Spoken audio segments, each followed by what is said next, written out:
शकुनीला हस्तिनापूरचा बदला का घ्यायचा होता? त्या काळी गंधार नगरीची ओळख होती तिच्या शहाण्या लोकांसाठी, रेशमी वस्त्रांसाठी आणि बुद्धिबळासारख्या गूढ खेळांसाठी. पण त्या नगरीचा सर्वात चतुर, सर्वात गूढ मनुष्य होता राजकुमार शकुनी. त्याच्या डोळ्यात कायम एक थंड, मोजून ठेवलेली क्रोधाची ज्वाला जळत असे.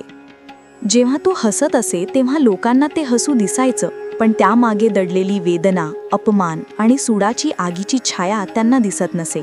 हस्तिनापूरचा राजदरबार तेव्हा चमकत होता. भीष्मासारखा तेजस्वी पितामह, धृतराष्ट्र आणि पांडू यांचा द्वैध राज्य आणि कुरुवंशाचा वैभव. पण त्या वैभवाच्या छायेत एका अन्यायाची कथा पुरली होती. गंधारच्या कन्येची, गंधारीची आणि तिच्या भावाची, शकुनीची.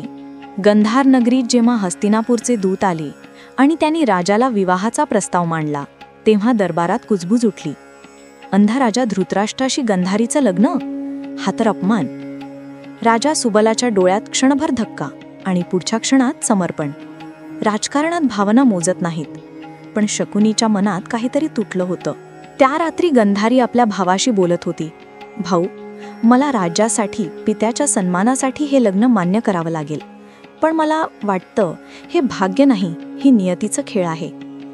शकुनी तिच्याकडे पाहत म्हणाला, नियतीचा खेळ बहीण? मग पहा हा खेळ मी कसा उलटा फिरवतो.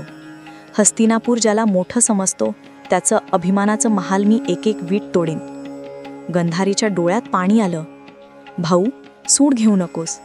पण शकुनीच्या ओठांवर एक पातळ, कडवट स्मित आलं. जेव्हा रक्तात अपमान मिसळतो तेव्हा सूड हा धर्म बनतो. हस्तिनापुरात लग्न झालं. गंधारीने स्वतःच्या डोळ्यांवर पट्टी बांधली, आपल्या पतीच्या अंधत्वाचा सन्मान म्हणून. पण त्या पट्टीच्या आतून जे काही ती पाहू शकली नाही ते शकुनीच्या मनात स्पष्ट दिसत होतं. त्याला प्रत्येक क्षण जाणवत होता. गंधारीला मिळालेला दुर्लक्ष, तिच्या पतीचा राज्यसत्ता मिळवण्यातला संघर्ष आणि भीष्मांच्या निर्णयांमुळे गंधार घराण्यावर आलेला छळ. काही वर्षांनी गंधारचा राजा सुबल वृद्ध झाला. हस्तिनापुरात काही राजकीय डावपेच रचले गेले. धृतराष्ट्राचं लग्न, गंधारीचं आगमन, या सर्वांमुळे काहींना वाटलं की गंधार आता हस्तिनापूरच्या अधीन झाला आहे. पण सुबल राजाला याचाच परिणाम भोगावा लागला. द्रोण, भीष्म आणि इतर दरबारी गंधारच्या प्रभावाला घाबरत होते. त्यांनी असा डाव रचला की सुबल आणि त्याच्या कुटुंबावर हस्तिनापूरच्यात विश्वासघाताचा आरोप ठेवला गेला. राजा सुबलाला आणि त्याच्या संपूर्ण कुटुंबाला कैदेत टाकण्यात आलं, हस्तिनापूरच्या अंधाऱ्या कारागृहात. त्या कारागृहात दिवस रात्र एकत्र झाले होते. अन्न नव्हतं, पाणी थोडं. गंधारचा संपूर्ण राजवंश त्या तुरुंगात कुजत होता, शकुनीसह त्याचे सर्व बंधू, बंधव आणि पिता. एक दिवस सुबलने आपल्या शेवटच्या श्वासांवर शकुनीला जवळ बोलावलं. शकुनी, आपण मरत आहोत, पण लक्षात ठेव, आपला अपमान तू विसरू नकोस. आपल्याला उपाशी ठेवून, आपल्या मुलांना मारून त्यांनी गंधारचा अभिमान चिरडला आहे. तू वाचलास कारण तुला बुद्धी आहे. ती बुद्धी शस्त्र बनव. एक दिवस हस्तिनापूरचं घर तू आतून उद्ध्वस्त कर. शकुनीच्या डोळ्यात अश्रू आले, पण त्याच्या आत एक थंड निर्णय घेतला गेला.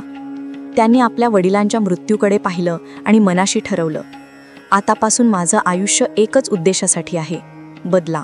कैदेतून सुटताना त्याला फक्त एक वस्तू दिली गेली, त्याच्या पित्याच्या हाडांनी बनवलेल्या पाशांचा संच. त्या पाशांच्या प्रत्येक ठोक्यात गंधारच्या राजवंशाचा शाप होता. जेव्हा तो ते हातात घेत असे तेव्हा जणू त्या पाशांमधून त्याच्या वडिलांचा आवाज येई, खेळ जिंक शकुनी, हस्तिनापूर हरव. शकुनी हस्तिनापुरात परत आला, पण आता तो फक्त गंधारीचा भाऊ नव्हता, तो सूडाचा रथचालक होता. कौरवांच्या राजमहालात त्याने दुर्योधनाला आपलं शिष्य बनवलं. दुर्योधनाच्या मनात असलेला अहंकार, असूया आणि ईर्षा शकुनीने कुशलतेने वाढवली. तो म्हणे, राजा तो जो हवं ते मिळवतो. पांडव तुला लुटून जातील जर तू थांबलास तर. मग काय करू मामा? शकुनी हसत म्हणे, खेळ खेळूया, पाशांचा खेळ. त्या एका खेळाने हस्तिनापूरचं भविष्य बदललं.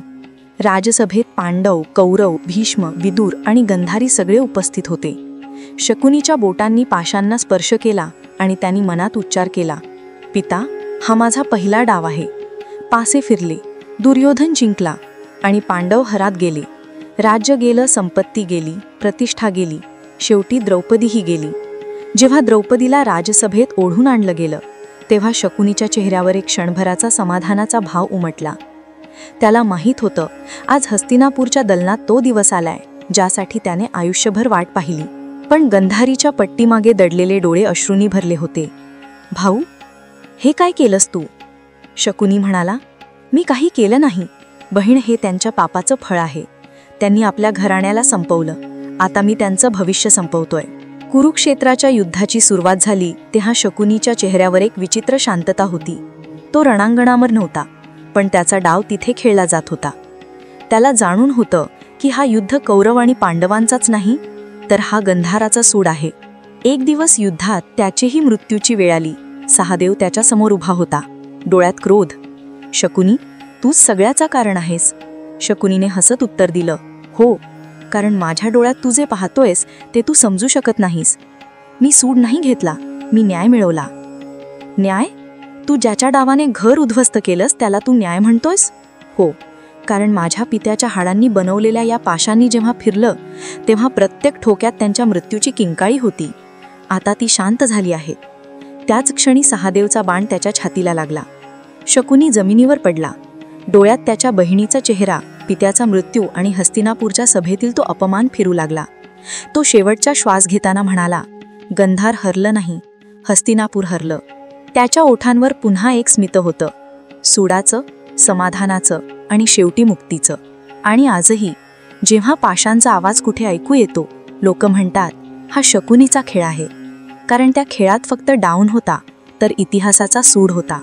ही कथा फक्त शकुनीच्या बुद्धीची नाही, तर एका अपमानित भावाच्या मनातील त्या ज्वालेची आहे, जी वर्षानुवर्ष शांत दिसत राहिली, पण शेवटी संपूर्ण साम्राज्य जाळून गेलं.